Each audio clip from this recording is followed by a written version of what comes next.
अभिषेक की चिता की आग अभी पूरी तरह शांत भी नहीं हुई थी कि मेरे जीवन में अंधेरा छा गया। शादी के महज 2 साल हुए थे जब एक सड़क हादसे ने मेरे हंसते खेलते संसार को उजाड़ दिया। मैं 24 साल की नैना अपनी किस्मत पर रोती हुई कमरे के एक कोने में बैठी थी। तभी कमरे का दरवाजा धीरे से खुला।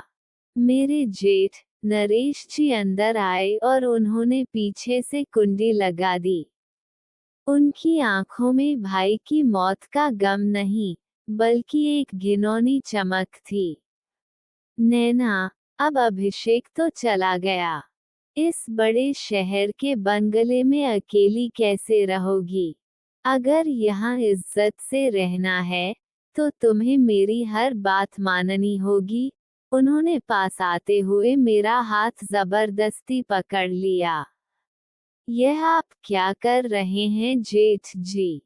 छोड़िए मुझे। आप मेरे बड़े भाई जैसे हैं। मैंने रोते हुए अपना हाथ छुड़ाने की कोशिश की। नरेश क्रूरता से हंसे, भाई, अभिषेक के जाते ही इस घर के सारे फैसले अब मैं करता हूँ। आज रात से तुम्हारी जिम्मेदारी मेरी है। अपनों का असली चेहरा। मैं किसी तरह उन्हें धक्का देकर कमरे से बाहर भागी और सीधे अपनी सास सावित्री देवी के पास पहुंची। मुझे उम्मीद थी कि एक माँ मेरी अस्मत और गरिमा की रक्षा करेगी। माँ जी, देखिए जेठ जी ने मेरे साथ क्या बदतमीजी करने की कोशिश की। मैंने हौंफते हुए कहा। सास ने अपनी सोने की चूड़ियों को सही किया और ठंडी आवाज में बोली, नरेश जो कह रहा है, उसमें गलत क्या है? अभिषेक की सारी प्रॉपर्टी और इंश्योरेंस के पैसे अब नरेश के नाम होने हैं।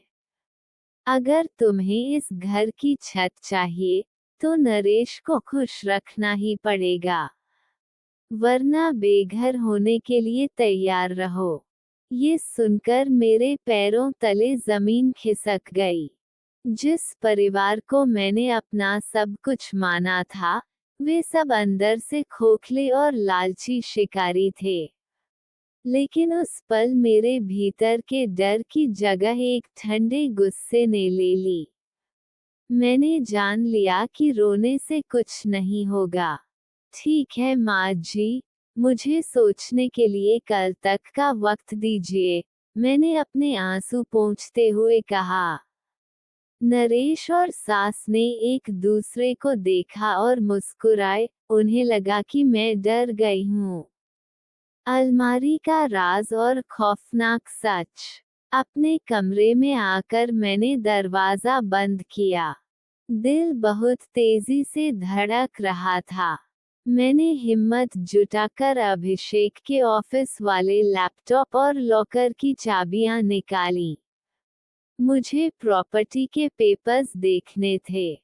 लॉकर खंगालते वक्त मुझे अभिषेक का एक पुराना फोन मिला, जो हमेशा बंद रहता था। जब मैंने उसे ऑन किया, तो उसमें एक वॉइस रिकॉर्डिंग सेव थी। धड़कते दिल से मैंने प्ले बटन दबाया। अभिषेक की आवाज, नैना, अगर मुझे कुछ हो जाए तो पुलिस को इन्फॉर्म करना। भैया और माँ मेरी कार के ब्रेक फेल करने की प्लानिंग कर रहे हैं। उन्होंने धोखे से मेरे सारे बिजनेस शेयर्स अपने नाम ट्रांसफर करवा लिए हैं। मेरी जान को खतरा है। कॉल रिकॉर्डिंग सुनते ही मेरे रोंगटे खड़े हो गए। वो कोई एक्सीडेंट नहीं था, बल्कि नरेश और सास द्वारा किया गया एक सोची समझी योजना के तहत मर्डर था। अंतिम दांव और न्याय। अगली शाम, नरेश मुझे हॉल में अकेला पाकर फिर पास आए। तो क्या फैसला किया छोटी बहू? आज की रात हमारी होगी ना? मैंने चेहरे पर एक नकली मुस्कान लाई और कहा, बिल्कुल जेठ जी। रात को 11 बजे आप मेरे कमरे में आ जाइएगा। नरेश अपनी जीत की खुशी में अंधा हो चुका था। रात के 11 बजे नरेश दबे पांव मेरे कमरे में घुसे। कमरे की लाइट डिम थी। टेबल पर जूस के 2 गिलास रखे थे। आइए नरेश जी, पहले ये जूस पीजिए, मैंने शांत होकर कहा। तुम्हारी जैसी समझदार लड़की ही इस घर में रहने लायक है। नरेश ने हंसते हुए गिलास उठाया और पूरा पी गया। कुछ ही मिनटों में दवा के असर से नरेश के पैर लड़खड़ाने लगे और वह सोफे पर ढह गया। तुमने इसमें क्या मिलाया है? उसने जबान लड़खड़ाते हुए पूछा। वही जो आप डिजर्व करते हैं, मैंने कहा और कमरे का गुप्त दरवाजा खोल दिया। वहां से शहर के डीसीपी और महिला पुलिस की टीम बाहर आई। मेरे हाथ में एक छुपा हुआ कैमरा था, जिसने नरेश की बची कुची बातें भी रिकॉर्ड कर ली थीं। मैंने पुलिस को अभिषेक के फोन की रिकॉर्डिंग, कार मैकेनिक का बयान जिसने पैसे लेकर ब्रेक फेल किए थे और सारे सबूत सौंप दिए।